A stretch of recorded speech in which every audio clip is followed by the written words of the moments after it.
ఇంత ఘంటాపదముగా ఎందుకోసం చెప్తున్నాను హనుమాన్ చాలీసా గురించి అంటే, భగవంతుని మీకు పరిచయం చేసింది గురువే, శాస్త్రాలను మీకు పరిచయం చేసింది గురువే, భగవంతుని యొక్క ఉనికిని మీకు విప్పి చెప్పింది గురువే.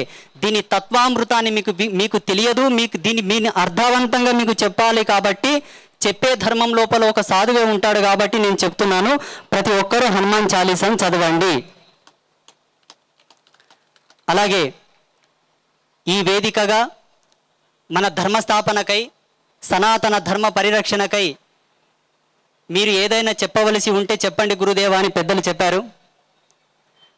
చెప్పడానికి చాలా ఉంది, చెప్పడానికి అనేకం ఉన్నాయి, అనంతం ఉన్నాయి. ఎందుకంటే మనం అన్నింటిని కోల్పోయాం కాబట్టి.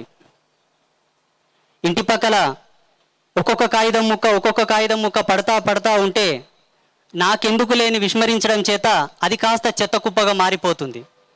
ఆ విధముగా అనాది నుంచి మనం అందరినీ చేరదీస్తూ వదిలిపెట్టి వచ్చాం.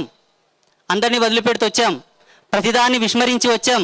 ఈనాడు ప్రతిదాన్ని క్లీనింగ్ చేసే పనిలో పడిపోయినాం. మనం ప్రతిదాన్ని క్లీన్ చేసే పనిలో పడిపోయినాం. గతంలో మన వాళ్ళు తప్పు చేశారు, ఇప్పుడు మనకు వచ్చింది గొంతు వరకు. మనము కూడా అటువంటి తప్పు చేస్తే రేపు మనం పిల్లల పాలిట మనం ఆస్తులు అంతస్తులు ఇచ్చిపోతున్నామనే భ్రమలో వెళ్తున్నామేమో. వాళ్ళ జీవితానికి మరణ శాసనం రాసి వెళ్తున్నారు, బాగా గుర్తుపెట్టుకోండి. వాళ్ళ జీవితానికి కాలరాతను మరణ శాసనంతో లుప్తం చేసి రాసిచ్చిపోతున్నారు మీరు. మేము చెప్పేది తప్పైతే, మేము చెప్పేది అబద్ధమైతే మొన్నటికి మొన్న పహల్గావ్లో జరిగింది ఏమిటి, అంతకుముందు బంగ్లాదేశ్లో జరిగింది ఏమిటి, ఎప్పుడో పాకిస్తాన్లో జరిగిందంటే ఎవరు నమ్మరు. వీడు పెద్ద మత పిచ్చోడు, మతాల మధ్యలో చిచ్చులు పెడతాడు, మత విద్వేషాలు రెచ్చగొడతారని చెప్పి మా మీద దుమ్ము ఎత్తిపోస్తారు. సరే, మేము చెప్పేది అబద్ధమైతే, మేము చెప్పేది అద్భుత కల్పన అయితే, ప్రకృతి మాత మొన్నటికి మొన్న జరిగింది. ఇప్పటికైనా కళ్ళు తెరుచుకోకపోతే భగవంతుడు మిమ్మల్ని కాపాడడానికి వస్తానన్న నేను రానియన్. నేను రావద్దని చెప్తాను. ఎందుకు రావాలి దేవుడు? భగవంతుడు మీ లోపల లేడా? ఆనాడు ఛత్రపతి శివాజీ మహారాజు కూడా జై భవానీ అని ఒక నినాదంతో ఆయన ముందుకు అడిగేశాడు. ఏ యుద్ధము చేసినా, ఏ పోరాటం చేసినా భవానీ నామస్మరణతోనే ఆయన ముందుకెళ్ళాడు. భవానీ మాత వచ్చి కాపాడుతుందని ఇంట్లో గాజులు వేసుకొని కూర్చున్నాడా? పోనీ భగవంతుడు వచ్చి కాపాడుతాడని నమ్మకం మీకుంటే భగవంతుని చేతుల ఆయుధాలు ఎందుకున్నాయి? దుర్గామాత చేతుల 8 చేతులు ఉంటాయి. 8 చేతుల్లో 8 ఆయుధాలు ఉంటాయి. భగవంతుడు మీలాగా ఏదో నమ్మకానికి బానిసై ఉండి భగవంతుడు ఇలా అంటే అయిపోతాడు కదా, ఆయుధాలు ఎందుకు, యుద్ధాలు ఎందుకు? అమ్మవారు మహిషాసురునితో యుద్ధం ఎందుకు చేసింది? రాముడు రావణునితో యుద్ధం ఎందుకు చేశాడు? వాళ్ళకు తెలియదా? భగవంతుని శక్తి వాళ్ళకు తెలియదా? మన యొక్క గొప్పతనం ఏంటంటే అహింస పరమో ధర్మ. ఇది నీతి వాక్యము కాదు, చేతగాని వాక్యం అని నేను అంటాను. అహింస పరమో ధర్మ అన్న సూక్తి ఎవరికి వర్తిస్తుందో తెలుసా? సర్వం పరిత్యాగం చేసిన మాలాంటి సాధువులకు. నీవు అహింస అనుకుంటే ఇంట్లో కూసో, వాడు హింస అనుకుంటూ వచ్చి నీ పెండ్లం పిల్లని లేపుకొని పోతాడు. ఏం చేస్తావు? ఎవరి కొంపలాడతాయి? మేము బాగానే ఉంటాం, మాకేమైనా పెండ్లమా పిల్లలా కేర్ ఆఫ్ అడ్రస్ ఏమైనా ఉందా? మాకు ఏం లేదు. మేము అహింస అనుకుంటా భజన చేసుకుంటా బాగానే ఉంటాం. మా తోనుకొచ్చిన గొంతుంచుతాం తల నరుకున్న నాయన అని. ఎందుకంటే సత్ చిత్ 2 న్యాసం చేసిన సన్యాసులం. మరణ భయం మాకెందుకు? మరణంతో మాకేం అవసరం, ప్రాణంతో మాకేం అవసరం?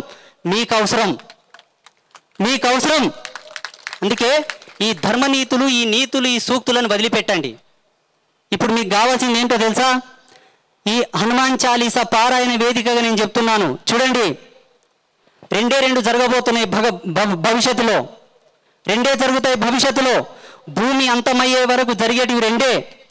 కాపాడుకుంటావా, నిన్ను నువ్వు కాపాడుకో, లేదంటే చచ్చిపో. ఇవి 2 జరుగుతాయి.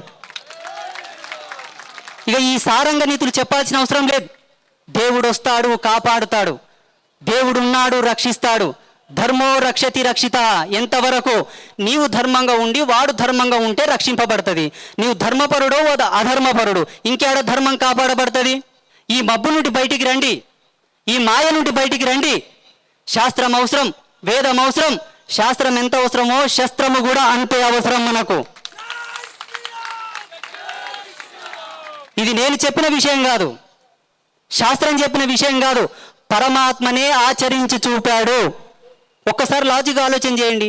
భగవంతునికి చేతగానిదేమన్నా ఉన్నదా? భగవంతునికి చేతగానిదేమన్నా ఉన్నదా? ఆయన తలుసుకుంటే అసురుల యొక్క మనసును మార్చలేడా? రాక్షసుల యొక్క మనసులు మార్చలేడా? వాళ్ళని మంచి దారిలోకి తేలేడా? ఎందుకు యుద్ధాలు చేశాడు భగవంతుడు? వాళ్ళు ఎప్పుడు మబ్బులో లేరు, వాళ్ళు క్లారిటీగా ఉన్నారు. మబ్బులో ఉండేటటువంటి అసమర్థతమైనటువంటి ధర్మం ఏదన్నా ఉంది ఈ ప్రపంచంలో అంటే హిందూ ధర్మమే. నేను ఒక సన్యాసిని, ఒక తాపసిని, నాకే ఇంత ఆక్రోశం ఉందంటే మీకెంత ఉండాలి? ప్రతి ఒక్కరి శరీరంలో అమ్మవారు ఆవహించి పూనకం రావాలి. దేంట్లో? మాన అభిమానాలు కాపాడుకునే విషయంలో కాదు, ధర్మ సంస్థాపన విషయంలో, ధర్మం కాపాడుకునే విషయంలో. మేమేమన్నా చెప్పనికపోతే మాకే ఉపనీతులు చెప్తారు. ఏమంటారు తెలుసా? స్వామీజీ అందరం బాగానే ఉన్నాము, ఎందుకు మత విద్వేషాలు రెచ్చగొడుతున్నారు అని మాకు సారంగా నీతులు చెప్తారు.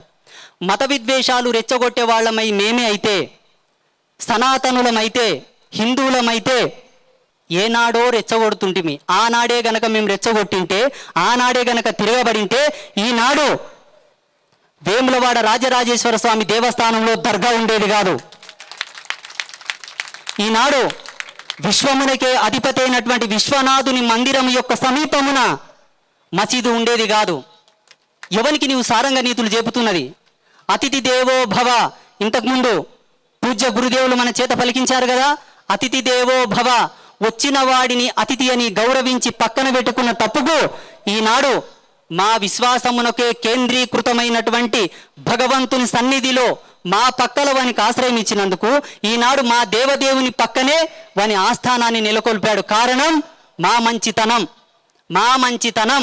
ఈనాడు మీరా మాకు సారంగా నీతులు నేర్పుతున్నది. చూడండి, హిందూ అనేవానికి ఇంకొక మకుటం లేని ఆభరణం ఏంటో తెలుసా? హిందూ అనేవాడు వీరుడు, ధీరుడు, శౌర్య ప్రతాపశాలి. ఎప్పుడో తెలుసా? ధర్మం కోసం పోరాడిన నాడు, ప్రశ్నించిన నాడు. కానీ మనం ఏం చేస్తున్నాం ఇప్పుడు?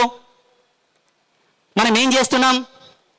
చాలామంది పూజ్య గురుదేవులు నన్ను అన్నారు, ఏమయ్యా స్టేజ్ల మీదకి ఎక్కి ఒక సింహంలాగా గర్జిస్తావు, అసలు నువ్వు సాధువువా, రాజయోగివా, గృహస్థుడవా, నువ్వేంటో మాకు అర్థం కాలేదని చాలామంది పెద్ద గురువులు నన్ను అన్నారు. ఎందుకు మాట్లాడాల్సి వస్తుంది, ఎందుకు ఇంత కంఠం చించుకపోయేదాకా అరవాల్సి వస్తుందంటే, మీరందరూ చేతగాని చౌటల్లాగా తయారైపోయింది. మేమన్నా బాధపడకండి, బాధపడకండి. నేనంటే మీరు బాధపడాల్సి వస్తే, నేనంటే మీరు బాధపడాల్సి వస్తే రేపు ఇదే భాగ్యనగరం నడిబొడ్డున 5 నిమిషాలు పోలీసులను పక్కకు పెడితే చూసుకుంటామన్నాడు ఒక మహావీరుడు.